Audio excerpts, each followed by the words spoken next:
ಮಂಗಳೂರಿನ ಸುರತ್ಕಲ್ ಸಮೀಪದ ಮೊಕ್ಕದಲ್ಲಿ ನಿನ್ನೆ 8 ಮಂದಿ ಬಾಂಗ್ಲಾದೇಶಿಗಳನ್ನು ನಮ್ಮ ಮಂಗಳೂರು ಪೊಲೀಸರು ಡಿಟೇನ್ ಮಾಡಿರುವಂಥದ್ದು ಒಂದು ಕಡೆಯಿಂದ ಆತಂಕಕ್ಕೆ ಈಡು ಮಾಡುವಂಥ ಸಂಗತಿ. ಜೊತೆಗೆ ನಮ್ಮ ಪೊಲೀಸ್ ವ್ಯವಸ್ಥೆಗೆ ನಾನು ಅಭಿನಂದನೆಗಳನ್ನು ಕೂಡ ಸಲ್ಲಿಸಲಿಕ್ಕೆ ಬಯಸ್ತಾ ಇದ್ದೇನೆ. ನಮ್ಮ ಮಂಗಳೂರು ಪೊಲೀಸರು, ಸುರತ್ಕಲ್ ಪೊಲೀಸ್ ಠಾಣೆ ಅಧಿಕಾರಿಗಳು ಒಂದು ಕ್ರೆಡಿಬಲ್ ಇನ್ಫಾರ್ಮೇಷನ್ ಆಧಾರದಲ್ಲಿ 8 ಜನ ಬಾಂಗ್ಲಾದೇಶಿಗಳನ್ನು ಡಿಟೇನ್ ಮಾಡಿದ್ದಾರೆ. ಇದು ಒಟ್ಟು ಕರ್ನಾಟಕದ ಆಂತರಿಕ ಸುರಕ್ಷತೆಯನ್ನು ಮತ್ತು ವ್ಯವಸ್ಥೆಯ ಮೇಲೆ ಒಂದು ಗಂಭೀರ ಪ್ರಶ್ನೆಯನ್ನು ಎತ್ತದೆ. ಇವರೆಲ್ಲ ಬಂದಿರುವಂಥದ್ದು ಮಾಹಿತಿಯ ಪ್ರಕಾರ ಒಂದು ಫೋರ್ಜ್ಡ್ ಆಧಾರ್ ಕಾರ್ಡ್ನ ಮುಖಾಂತರ ಈ ದೇಶಕ್ಕೆ ಬಂದಿದ್ದಾರೆ. ಇಲ್ಲಿ ಲೇಬರ್ ಕಾಂಟ್ರಾಕ್ಟರ್ನ ಮುಖಾಂತರ ಬಂದು ಇಲ್ಲಿ ಕೆಲಸವನ್ನು ಮಾಡ್ತಾ ಇದ್ದಾರೆ ಅನ್ನುವಂಥದ್ದು ಕೂಡ ಗಮನಕ್ಕೆ ಬಂದಿದೆ. 2011ರಿಂದ ಈ ರಾಜ್ಯದಲ್ಲಿ ಬಾಂಗ್ಲಾದೇಶಿಗಳು ಬರ್ತಾರೆ ಅನ್ನುವಂಥ ಮಾಹಿತಿ ಇದೆ. ಹಿಂದೆ ಕೂಡ ಈ ರೀತಿಯ ಡಿಟೈನ್ಮೆಂಟ್ಗಳು ಆಗಿದೆ.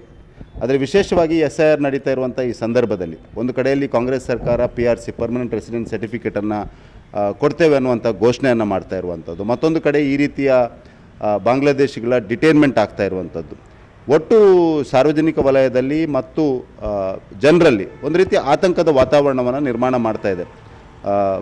ಎಷ್ಟು ಜನ ಈ ರೀತಿ ಇದ್ದಾರೆ ನಮ್ಮಲ್ಲಿ, ನಮ್ಮ ರಾಜ್ಯದ ಆಂತರಿಕ ಸುರಕ್ಷತೆ ವ್ಯವಸ್ಥೆಯಲ್ಲಿ ಈ ರೀತಿಯ ಜನರನ್ನು ಐಡೆಂಟಿಫೈ ಮಾಡುವಂಥದ್ದು, ಈ ರೀತಿಯ ಜನರಿಗೆ ತಪ್ಪು ಡಾಕ್ಯುಮೆಂಟ್ಗಳನ್ನು ಕೊಡದಿರುವಂಥ ಒಂದು ವ್ಯವಸ್ಥೆ ಇದೆಯಾ ಅನ್ನುವಂಥ ಸೀರಿಯಸ್ ಆದಂಥ ಪ್ರಶ್ನೆ ಈ ಸಂದರ್ಭದಲ್ಲಿ ಮೂಡ್ತದೆ.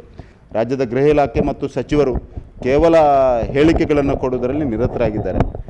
ಇದೊಂದೇ ಅಲ್ಲ, ಇಲ್ಲೀಗಲ್ ಇಮಿಗ್ರೆಂಟ್ಸ್ನ ವಿಷಯ ಮಾತ್ರ ಅಲ್ಲ, ಈ ರಾಜ್ಯದಲ್ಲಿ ಡ್ರಗ್ಸ್ನ ವಿಷಯ ಇದೆ, ಸೈಬರ್ ಕ್ರೈಮ್ನ ವಿಷಯ ಇದೆ. ಯಾವುದರ ಬಗ್ಗೆಯೂ ಕನಿಷ್ಠ ಗಮನವನ್ನು ಕೊಡದೆ ತನ್ನ ಕರ್ತವ್ಯ ಲೋಪದ, ತನ್ನ ಜವಾಬ್ದಾರಿಯಿಂದ ನುಣುಚಿಕೊಳ್ಳಲಿಕ್ಕೆ ಬೇಕಾಬಿಟ್ಟಿ ಹೇಳಿಕೆಗಳನ್ನು ಕೊಡುವಂಥದ್ದು ಗೃಹ ಇಲಾಖೆಯ ಮತ್ತು ಗೃಹ ಸಚಿವರ ಒಂದು ರೀತಿಯ ಮೋಡಸ್ ಆಪರಂಡಿ, ಒಂದು ರೀತಿಯ ಪ್ಯಾಟರ್ನ್ ಆಗಿದೆ. ಹಾಗಾಗಿ ನಾನು ಈ ಸಂದರ್ಭದಲ್ಲಿ ಗಂಭೀರವಾಗಿ ರಾಜ್ಯದ ಗೃಹ ಇಲಾಖೆ ಎಚ್ಚೆತ್ತುಕೊಳ್ಬೇಕು, ಗೃಹ ಸಚಿವರು ಎಚ್ಚೆತ್ತುಕೊಳ್ಬೇಕು. ವಿಶೇಷವಾಗಿ ಮಂಗಳೂರು ಕರಾವಳಿ ಪ್ರದೇಶ, ಮ್ಯಾರಿಟೈಮ್ ಬಾರ್ಡರ್ ಇರುವಂಥ ಪ್ರದೇಶ, ಇಂಥ ಜಾಗದಲ್ಲಿ ಈ ರೀತಿಯ ಬಾಂಗ್ಲಾದೇಶಿ ನ್ಯಾಷನಲ್ಸ್ ಬಂದು ಇಲ್ಲಿ ಕೆಲಸವನ್ನು ಮಾಡ್ತಾ ಇರುವಂಥದ್ದು ತುಂಬ ಗಂಭೀರ ಪ್ರಶ್ನೆಗಳನ್ನು ಎಸ್ತದೆ.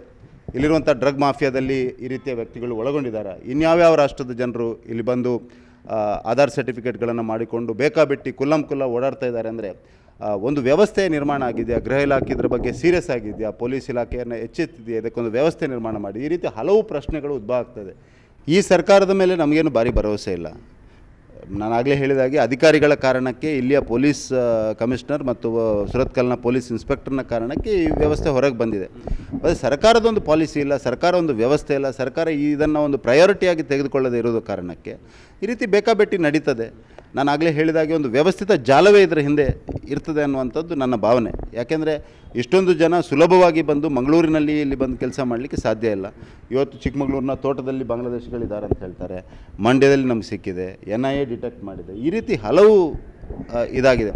ಬಟ್ ಒಂದು ವ್ಯವಸ್ಥಿತ ಸಿಸ್ಟಮ್ ಇದೆಯಾ ಕೇಳಿದರೆ ಇಲ್ಲ, ವ್ಯವಸ್ಥಿತ ಸಿಸ್ಟಮ್ ಇದೆಯಾ ಕೇಳಿದರೆ ಇಲ್ಲ. ಹಾಗಾಗಿ ಸರ್ಕಾರ ಇದರ ಬಗ್ಗೆ ಗಂಭೀರವಾಗಿ ಚಿಂತನೆ ಮಾಡಬೇಕು ಮತ್ತು ಇಲ್ಲೀಗಲ್ ಇಮಿಗ್ರೆಂಟ್ಸ್ಗಳನ್ನು ಡಿಟೆಕ್ಟ್ ಮಾಡುವಂಥದ್ದು ರಾಜ್ಯ ಸರ್ಕಾರದ ಅತ್ಯಂತ ಆದ್ಯತೆಯ ಕೆಲಸ ಆಗಬೇಕು.